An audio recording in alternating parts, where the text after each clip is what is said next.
Perfect. We're without our microphone equipment today because Chris is in Paris. Right, and he's using it, huh? So we're making do with the laptop today. Yeah, I got a bunch of pictures and video from some European friends that went to that convention.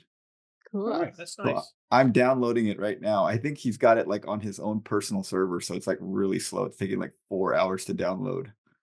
But Seen more than we have. I think we've just seen what they posted to the Twitters. okay, all right. Well, you guys will get to see it.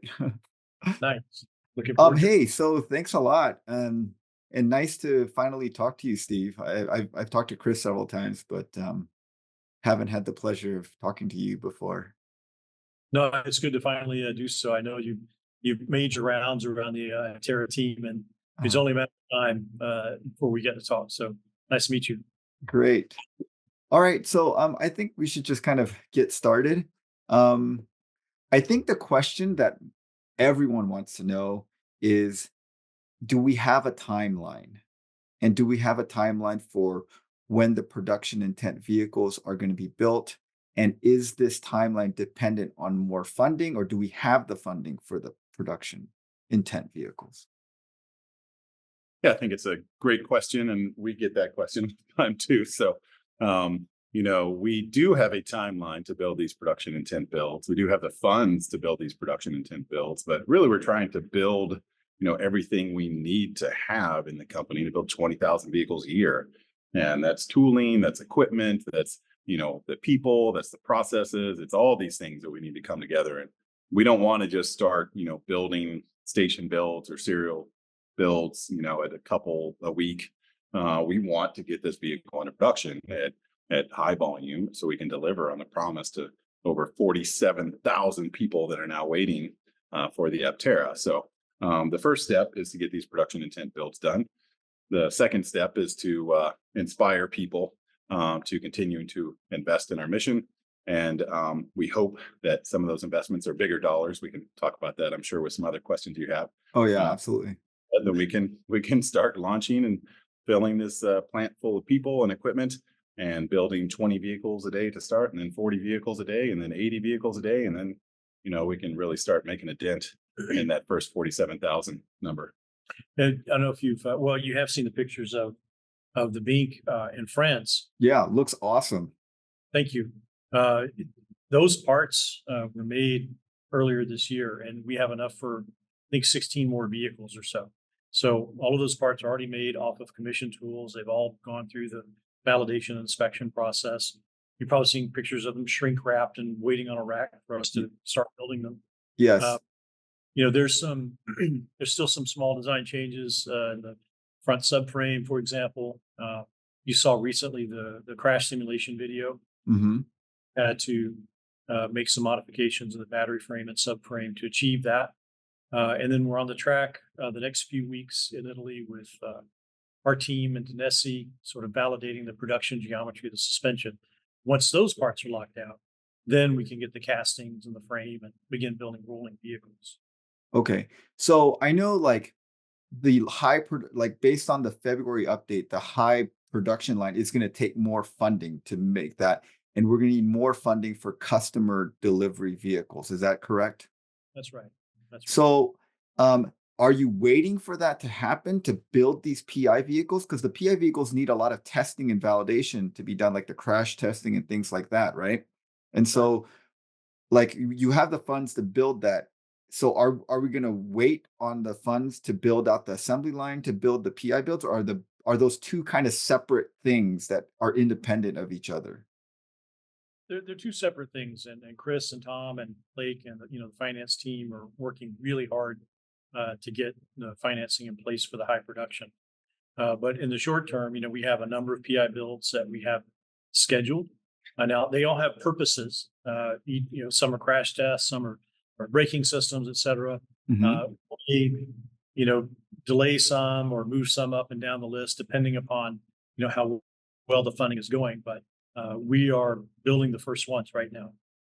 Okay. We don't need to raise more funds to build those PI builds, but we are still raising funds to build out the first production lines, buy all the tooling and equipment necessary to build at high volume, really cool, thing is that we've already got all the high volume tooling for the body structure, Mhm. but have all the high volume tooling for some of the injection molds for the interior and the seats and the castings for the frame. So those things are still yet to come. But we've had some amazing progress the last few months. It seems like since the beginning of the year, the markets have got a bit more life in them. I And mean, yeah, the stock market's doing great. yeah, we've expanded the amount of deals we have that we're considering, and Uh-huh. now we're zeroing in on what's best for us as we scale to production and beyond. So we're hoping to execute on something soon, and hopefully we'll be off to the races. Okay. So what is the timeline? Like, when should we expect to see a PI build, like the first PI build? When should we expect that? Yeah, we're working now with the Italians to complete some of the major part tooling. The problem is when you're building soft tooling, it can often take as long as it takes to build production tooling, just due with cheaper materials. Mm, Uh, so some of the plastics and some of the castings can take a couple months. Uh, mm. and we haven't even started cutting tools for some of the parts that we have here. So we expect to have the full binks in just a few weeks, but it will take a few more months to finish out some of the bigger parts, casting and such like that. Yeah, there's some there's some of the PI build schedule that are just basically binks and rollers. They're needed, for example, for the electrical team to route the wiring and do final placement and things like that. There's others that, like Chris mentioned, parts for the interior. The tooling hasn't been made yet, so we're trying to get our heads around that whole PI build schedule in terms of timing based on what we know right now.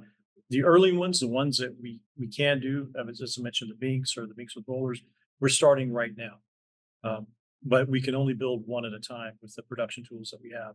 We're Right, not build any in parallel. It's really one at a time. right. So like, was it PI build 3 or something is gonna be like kind of the press vehicle that like looks good and you can show it around? Like, it sounds like that's like maybe even past the middle of the year, like July, August. Is that Yeah. what we're looking Yeah, we hope not. We hope at? not. Okay. Make that not the case, but that's going to be the one that's passable, at least at a distance for a production vehicle. But the main thing is that it's got the production tooling, production body, production structure, Uh-huh. frame, all of those things that are kind of new leaps in thinking for the company. That's what Okay. you're going to. Yeah, the interesting thing, with the alpha builds and the gamma builds and beta, was that oftentimes we had the exterior of a part built, but we didn't have the interior, the B side of the part built. So like how it attaches. So like with gamma, a lot of the parts, they were formed, they were laid up in carbon fiber, and then we had to like bond a stud on the back to actually attach it to the vehicle. With this latest production build schedule, nothing really exists like that. Right. Everything is a production part.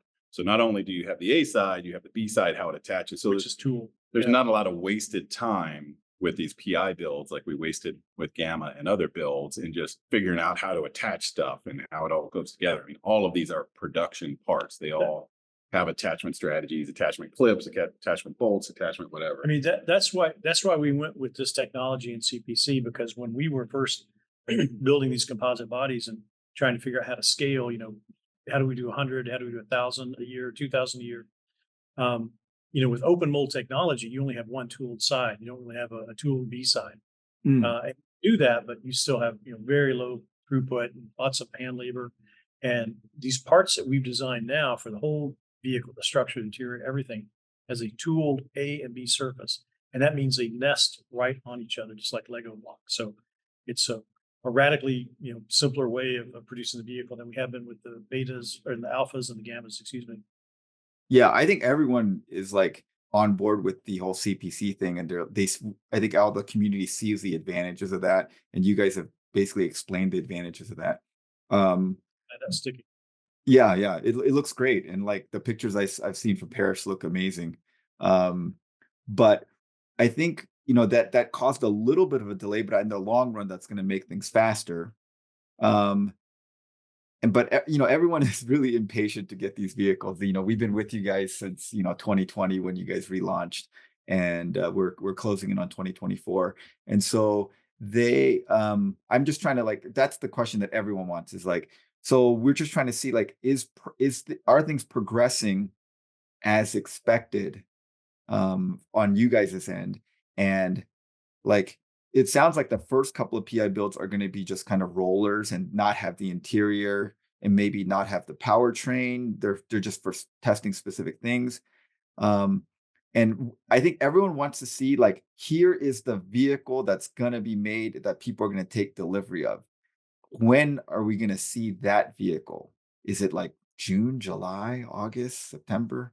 Exact date, but we are working to make it before June, July. Okay. It's an exact date because I don't have all the information now. But Okay, so that's the kind of the goal is like June, July to have that vehicle that has like the actual battery pack from, I guess it's being built in Korea right now. CTNS is building the battery pack in Korea. they're building the production. Go ahead. That's true. Yeah, they're building the production lines in Korea, and they'll build the first production packs there. Probably the first several hundred production packs in Korea. Or in modules rather, right? So the plan is they're building the assembly line and setting up there and break it down and bring it here to California. Right. But shipping us in the short term the PI builds of modules. And then we have our frame made from our vendor. We put the modules in the frame, we put the PDU in the frame, we make it a pack. Eventually CTNS will own all of that. Okay. That's going to take some time to ramp up. But Right. where the value they really bring to us right now is they can ramp up the module production like that. And that's a for us. Yeah, Right. they've been, strategic partner and development partner. We finished the design here, but how do you actually get the module and pack through validation? And they've got amazing assets and tools over there that we just don't have here. So we're expecting them to speed us along, but it's not the battery pack that's slowing us down. It's not the solar. It's not the body structure. It's these other more expensive heavy tool things, injection molds, the castings for the suspension and the chassis. Those are the things that cost big bucks to tool, even in soft tools. And stuff that we kicked off at the beginning of the year, but it's kind of an iterative process with the manufacturer to beat it back and forth until they actually start to cut the tools. And some of the stuff hasn't had the tools started to get cut on the injection molds and the castings. So. Okay. Are you able to tell us who's doing that? Like who's building the subframe and the suspension parts? Yeah, we're working with partners in Italy and Europe for most of that stuff. Okay. Honestly, we're working on master supply agreements that extend well beyond the PI builds. And part of those agreements are how do they support us in the initial phases. And, they want to make these things known because they want the publicity too. So, we'll those master supply agreements as they come and as they're inked. But, the supply chain world has been a mess the last 2 years. COVID, really threw a wrench in it. Everything, which is still reverberating, but we've seen lots of prices come down the last 6 months. So it behooves us to kind of take our time and write the right supply agreements with some of these entities, and it only makes it better for us, for our customers, because we're able to offer product at a lower price. All these things are just now starting to gel, and some are economy and supply chain influenced, and some are just the timing of how you release some of these bigger and more impressive parts. It's a well-known, highly esteemed Italian casting producer. So. Okay. All right. Going back to that CTNS thing, there was this idea of having this joint venture between Aptera and CTNS to set up a battery, I guess, pack manufacturing endeavor in America, correct? Yes. Do current Aptera investors, are they going to be like part owners of that joint venture? How does that work? They would be. So, we own 49% of that joint venture. Then obviously that's an asset that Aptera owns, and the shareholders of Aptera and the community that support us will own that as well. Okay. All right. That was a kind of a investor question that I had from one of the investors. Now that I'm guessing most of the design is now locked down. Is that correct? Yes. I mentioned some of the track work we're doing right now with Tenisi to prove out the latest geometry. So those positions and 3-space can't be finalized until they're done with all that track testing. But yes, for the most part, that stuff is done. The durometer of the bushings and stuff like that is still being worked out at the track right now in Italy. So, Okay. the actual mounting points for the suspension could change a little depending on how they decide to do the bushings and stuff. But that's great because that's real production validation stuff. That's what everybody wants to hear we're doing. Yeah. Iterative cycle. You have a software model, an Adams model for suspension. You have a real physical element on the vehicle, and you test it at the track. You get feedback. You adjust the model, and then you see what needs to change. So it's part of the normal process. So when you say track, do you mean like a track like that the cars go around on? Yes. Oh, so they have some kind of chassis that they're testing on a track right now? Yes. Yes. Yeah. Oh, okay. So it's like it's not gamma, it's not beta, it's not alpha. It's their own little. It's beta plus. Yeah. Yeah. Oh, okay. This is something that none of us have seen, basically. Right. Got it. Got it. So then the question I had from one of the European viewers is, what is the weight of the launch vehicle going to be? Do we know that?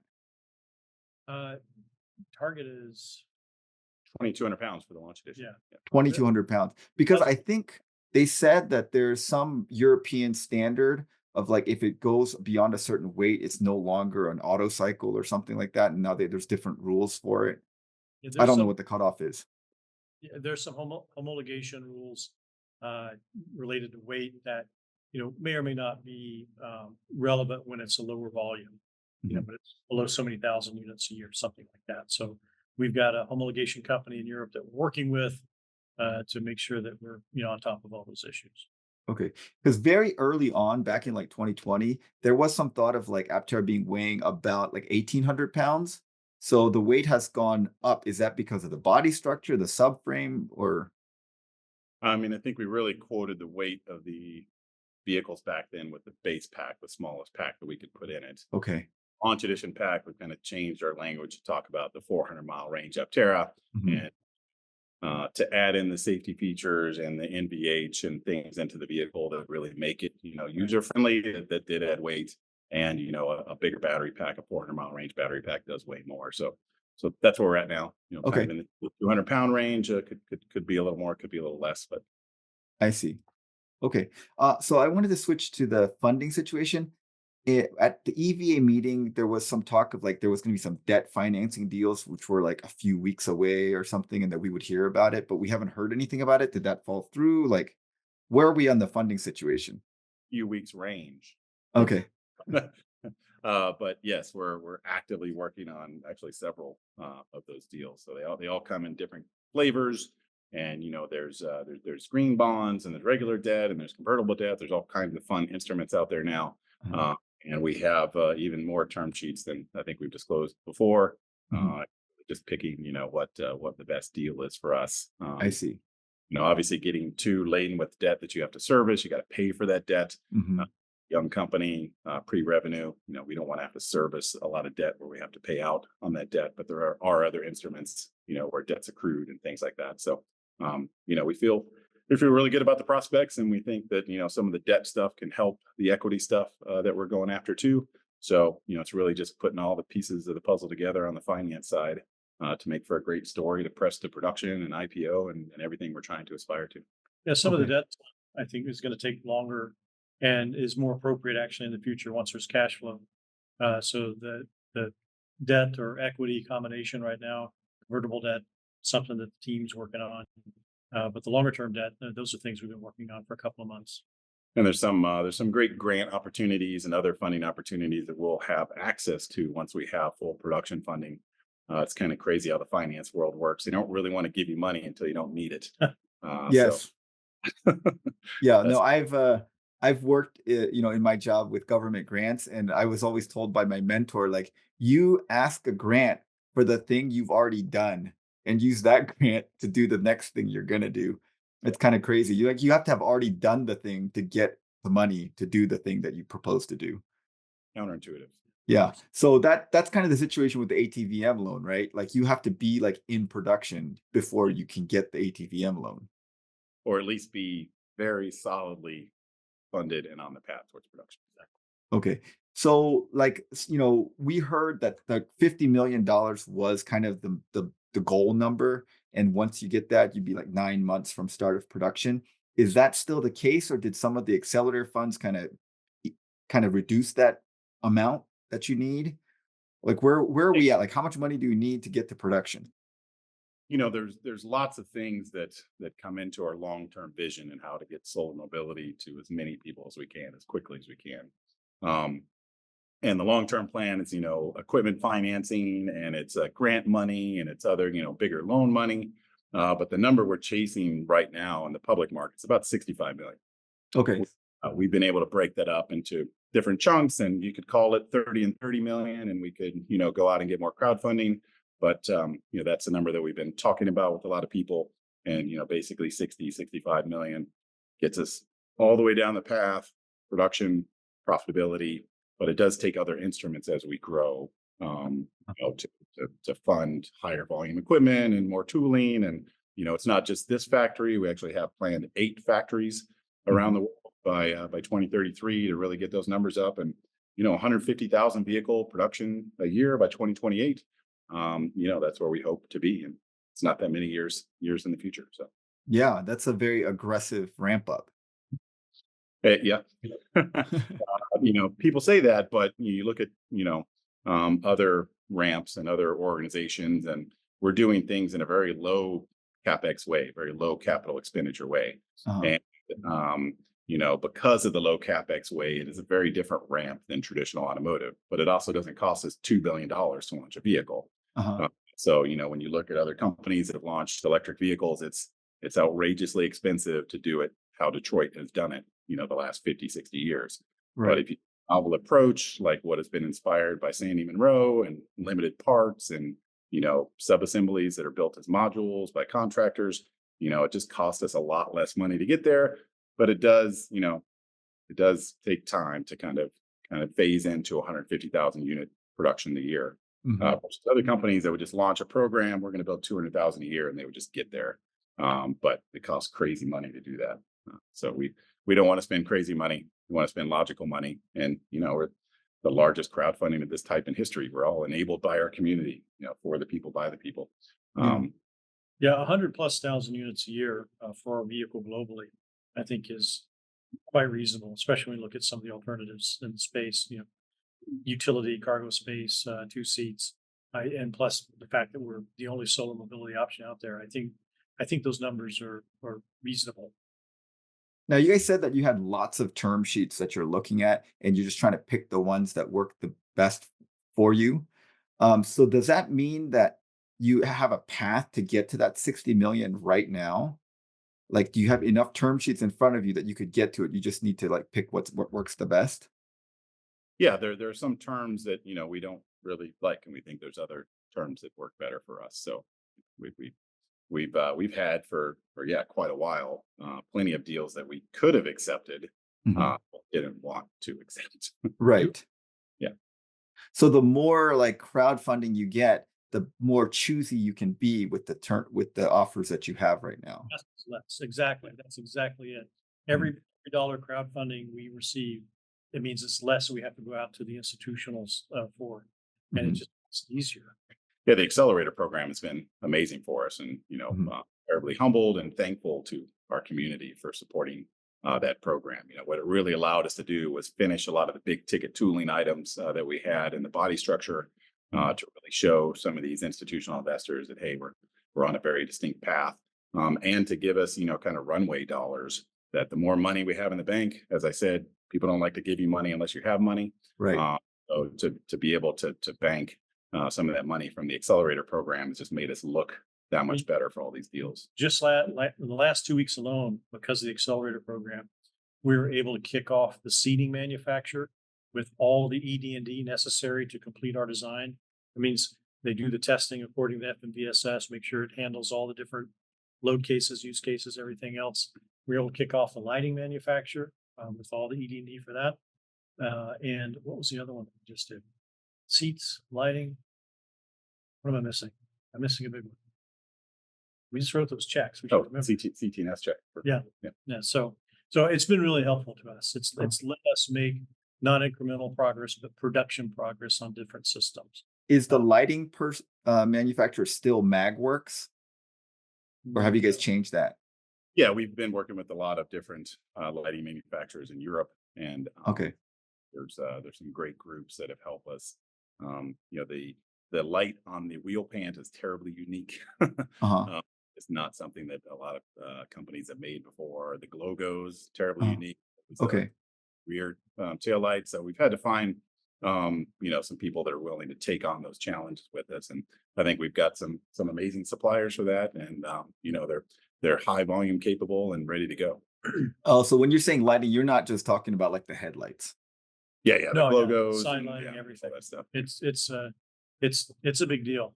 So you There's have sounds like you have different suppliers for different lights. Like the headlights is one supplier and the two lights. logo's a different supplier. The That's right. wheels are different. Okay.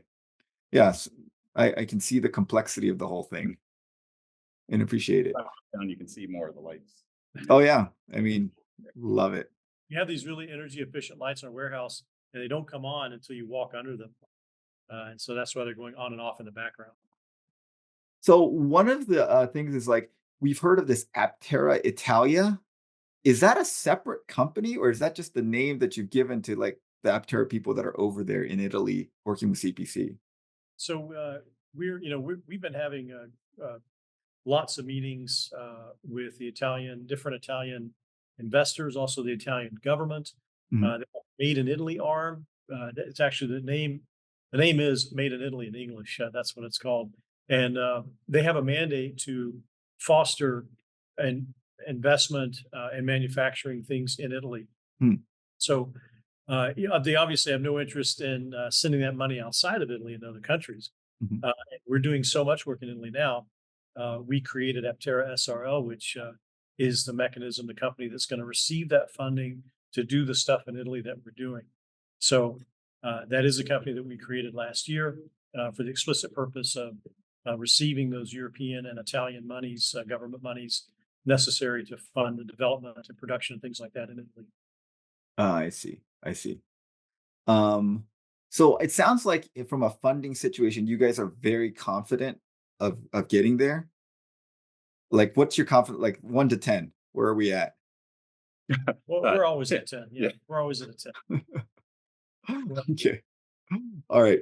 The great thing about startup life is you can be nimble and flexible, and a lot of things have changed over the last 4 years that we've been pressing this dream of solar mobility into existence.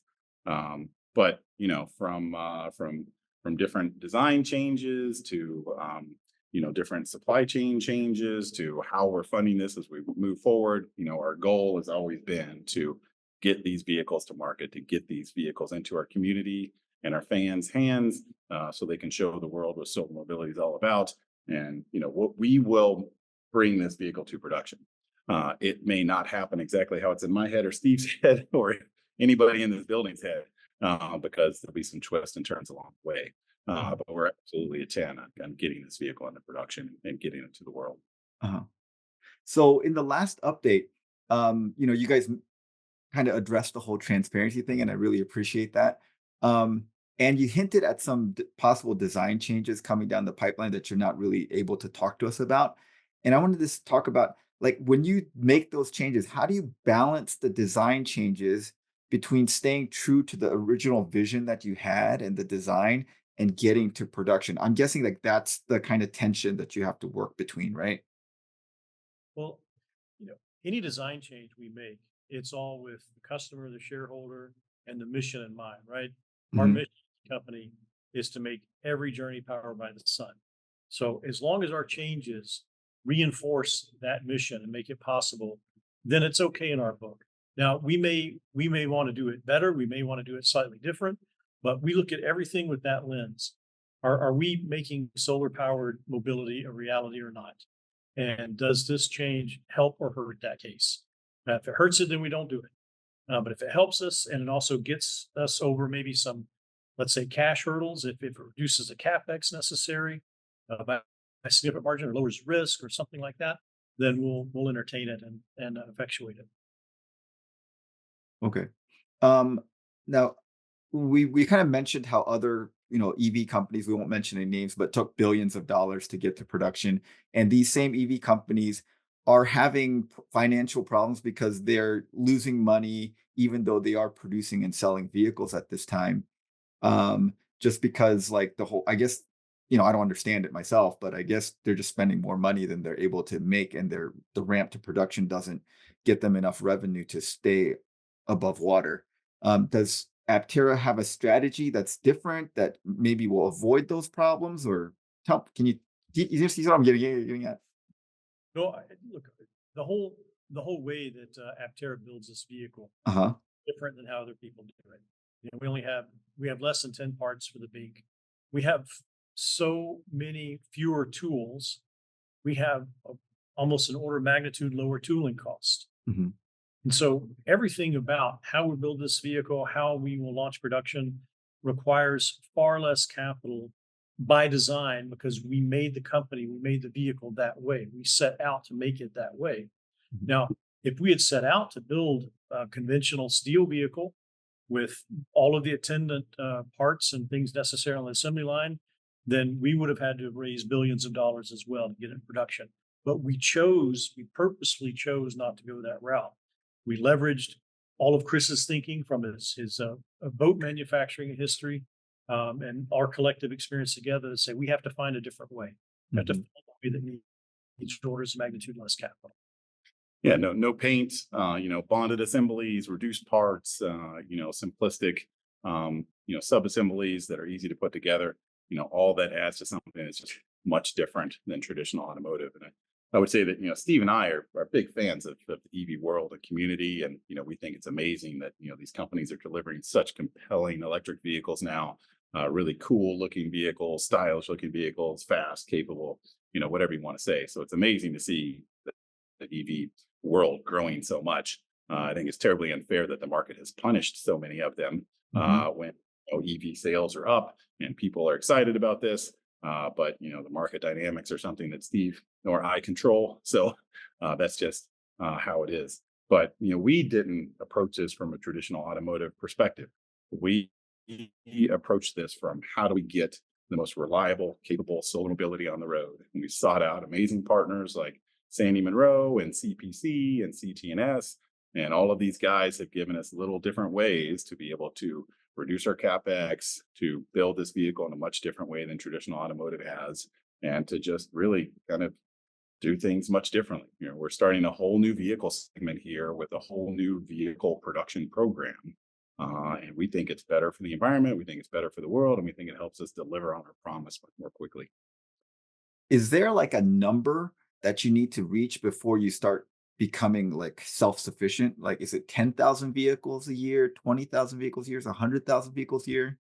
You asked our wonderful VP of Finance, Blake, he would say very specifically that number is 6,000 vehicles a year. Oh, a year. Yeah. Okay, that's like seems like a very doable number. Right. Yeah, at 6,000 vehicles a year, we're self-sustaining, we're happy, we're doing everything we need to do to. And we can do that because we're not trying to amortize billions of dollars of tooling. Uh-huh. And to do that, we have to produce tens, hundreds of thousands of vehicles a year. Uh-huh. So if you're producing like 20,000 vehicles a year, you guys are now making money. Right. Oh yeah. Okay. That's really good to hear. All right. So then now that when you're talking about the bonded pieces, that reminded me of a question someone had. Like that bonding mechanism that's used at CPC, does that require some kind of like heating or curing method with light? You just apply it and it's just time. It's like, an epoxy bond, but it's not an epoxy bond. It's more sophisticated than that. Okay. And, they've been doing this for years at CPC, making high performance bodies for the world's most extravagant supercars. Yep. So, the bonding adhesion work that they've been doing is amazing. And the bond is stronger than the part. So when the parts fail, it's not the that fails, it's the part that fails. Yeah, in the rare instance where we use a bonded stud, it is a UV bonded stud. Uh-huh. The whole idea to have all of this design into the beak is so that you don't have to do that. The part comes out with those bosses and threaded inserts in it. So there's no adding parts like that in production. It's already built into the part. Okay. Buddy that's in Paris right now, looking at our beautiful Bink assembly. Mhm. There, look at some of the inserts that are in these parts, and it's really what makes it so fanciful. These parts come out like injection molded parts Mhm. with the bosses and nuts and studs already in it, and we're ready to attach whatever we want to it. So the reason that they asked that question was, let's say Aptera, your Aptera gets into a fender bender and you have some body damage. Is there some way to like take the bonding off so you can replace the panel? Like, how would that work? How does repairing the body structure work? I don't know if you ever remember a company called Saturn. Yeah. They commercials years ago where they would run stuff into the side of the car, hit it with a sledgehammer, and everyone's, oh, these doors are so strong. That was really the first use of fiberglass SMC. Mhm. Flash forward 20 years on Saturn ago, but 20 years forward, and the technology is so much better nowadays. But I mean, you could hit the Aptera with a sledgehammer. You could run as many shopping carts into it as you want. You can Mhm. hit it with as many basketballs and softballs as you want. It's not something that's going to damage the Aptera. But in extreme cases, Mhm. you would have the ability to cut back a part, shave down the bonding surface and rebond a part if you really had to. Okay. And that you can do in the field, but most of the time, you think of most automotive accidents, and it's front 3/4 or rear 3/4 or full frontal, rear frontal. Mhm. In those cases, if you had to replace a full quarter of a combustion vehicle, traditionally, you'd probably end up getting a whole new body structure for the That Aptera. total, or they were just totaled out. Yeah, yeah, I Okay. mean, there's been a lot of surprisingly mild accidents yeah. of people I know who've had their vehicle just totaled. So we hope not to be that bad. We Right. hope better than standard convention. Well, But you look at a structure that's only a few $1,000s and a few £100, and you could actually ship a whole new body structure to somebody and have them, take the old Aptera parts and put it on the new Aptera body pretty easily. So it's a different way to think about, how to take care of those accidents and repairs than traditionally you would. so did I hear correctly that you said that the body structure is about a few $1,000s? Yeah, the main body structure, and then you have the front assembly, and you got the Uh-huh. node, you got the other stuff. So Okay. replacing stuff on the Aptera, it's not like how you would replace stuff on a traditional automobile. Right, because there's one of these EV companies that there's been some news stories about getting minor fender benders in the quarter panel, and it costs like $50,000 to do the repair on that. I don't know if you've seen that news story. Um, Yeah, yeah. I've got a Tesla Model Y, and I had a delivery truck, left its lift gate down and like cut through the back of my vehicle, but they're probably going to total the vehicle because it's so much damage. If you damage too many components on a steel or aluminum body, it's really hard to recover from because labor is so expensive. But that's not how the Aptera is built. The Aptera is built with subassemblies, and it's just a much different way to think about repair and service. And So if you only had 3 wheels, that thing would have never hit your rear wheel. exactly, if Yeah. I only had the Aptera, probably yeah, wouldn't and it's lower in the back. yeah. Um, so a lot of people have been asking. We have not heard much from Alafe in like a year or something. Like, is there any news on that front? Yeah, I mean, Alafe is was our chosen partner, is our chosen partner for powertrain development, and we've been working with them since the beginning. We've got a production motor design with them, and we've got prototype inverters that we've designed. But we're always looking to uh, lower the risk and lower the cost of development, and we were looking at it still a significant burden internally to develop the inverter to a production level status compared to the inverters that we had, the sort of rep one. And we wanted to make sure that we could offer something at production that was, very low risk, that was easily attainable, and didn't require further development. And so we've been working with one company and have other backups as well, so that we're able to continue development with the Lafe and ensure that anything that we do with them is ready by the time we launch it. But also with the provision that we want to be able to launch with something that is more readily available, more mature, higher installed base, and gives us time to do the other part properly. Okay. Um, So I just want to, there are a few questions that are just kind of rapid fire questions that people had. Is belly cooling still a thing? Belly cooling is part of an overall package that improves efficiency tremendously. Mhm. So we've proven it, in bench tests in the lab, but it still requires further development to make it in production. So what we're doing in production is we have a small heat exchanger instead of the belly cooler. And then at some point, so many months after production, when we figured out how to productionize a high volume belly pan, then that'll be kind of swapped in service. So like you've seen maybe with some other companies, we're not bound by some convention of saying we're going to have different releases every year only on the year. We're going to Mm, bring software, hardware, firmware updates to the vehicle as they happen after they're tested and vetted, of course. But mm. we can do that because we own virtually all the software and firmware stacks, and so we expect to bring in belly cooling, as soon as it's producible and mass volume. The Okay. tooling is expensive, Yeah. so that's one deterrent. Okay. And so you're designing the vehicle in a way that, like a year down the line, someone that has a launch edition vehicle could swap it out fairly easily. I don't know if it's going to be fairly easily. Yeah, Our goal is to make everything upwards compatible as possible, I with see. solar panels, et cetera. And we'll do everything within our power to make that the case. But I can't necessarily sit here and represent that it would be super easy for them to upgrade that, although that would be our intention. I see. Interesting Um, about maybe our openness is I think people will have a lot more information about Aptera and how it evolves versus other, new vehicles out there. mhm. Uh, we'll tell people what the parts are, how they work, how to replace them, which other companies would keep kind of close to their vest. Mhm. Okay, Apple CarPlay and Android Auto, will that be in the launch edition or not? We've been working to integrate Apple CarPlay into our own DCU, our own computer system. Um, I don't believe that. I don't believe we will have gone through Apple's 9-month certification process before that gets into launch. So most likely, launch vehicles will not have Apple CarPlay. They will Okay. have some form of Bluetooth streaming, but the team, and from a design perspective, engineering perspective, have chosen Apple CarPlay. We understand the roadmap of what it takes to get those chipsets approved to be used by Apple, but I don't believe we will have done that by launch time. Okay. All right. Is there thought of having like a life cycle environmental footprint analysis for the Aptera like released? Yes, I know Sarah's been working with the company to talk about that. But until we have, the full production vehicle and all our supply agreement signed, it's hard to tell like where the raw materials came from and do all the analysis. But we have a company on tap to actually analyze the vehicle kind of well to wheel. Okay.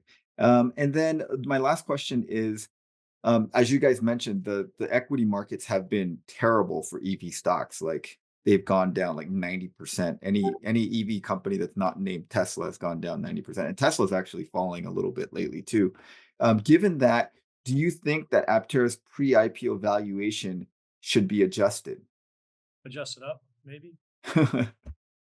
Uh, Yeah, we've seen that we've seen the turmoil in the markets for sure, but Uh-huh, we're entering into a whole new market segment here, uh-huh. and we have 1.7 billion dollars in orders. We've created some pretty amazing technologies, intellectual property portfolio here, and the potential for us long term, we think is just amazing. Uh, as we start to discuss IPOs more, and we start to really develop a plan that ties with production, who knows what those valuation conversations will evolve. But we think we're very fairly valued now, and we think there's lots of potential as we grow. I mean, when you look at energy historically, from centuries ago till today, it's always been fraught with chaos, more and more so. And now you have, of course, this war in Ukraine and instability in the Middle East, and that brings chaos to everybody. But the one thing that remains constant is Aptera's ability to provide its own energy, its own range, and Mhm. that's something that people will increasingly be looking for, is to how to skip over that chaos, how to not integrate that chaos into their lives by having not only a product but a company dedicated to producing its vehicles that drive on the sun. I For see. that, you're not only buying a vehicle company, you're buying a solar company, a battery company, Right. an energy company. It's like displacing, all these different industries into one. We're pretty proud of what the team has accomplished here, and we can't wait to deliver our first vehicles. Yeah, we can't wait either. I know. All right. Well, thank you very much, guys. I don't want to take up too much of your evening. Yeah, I'm excited to come by and see when you guys have the PI vehicle, hopefully by this summer, that the one that has all the production parts in it. Yeah, that's our goal. We'd love to have that for you. We're excited, to watch your videos, and we're amazed by the amount of feedback you're able to get for us. So keep doing what you're doing. We're super impressed by your channel and the growth, and can't wait to see what you got in store for us next. Thank you. We appreciate it. Thanks, Steve.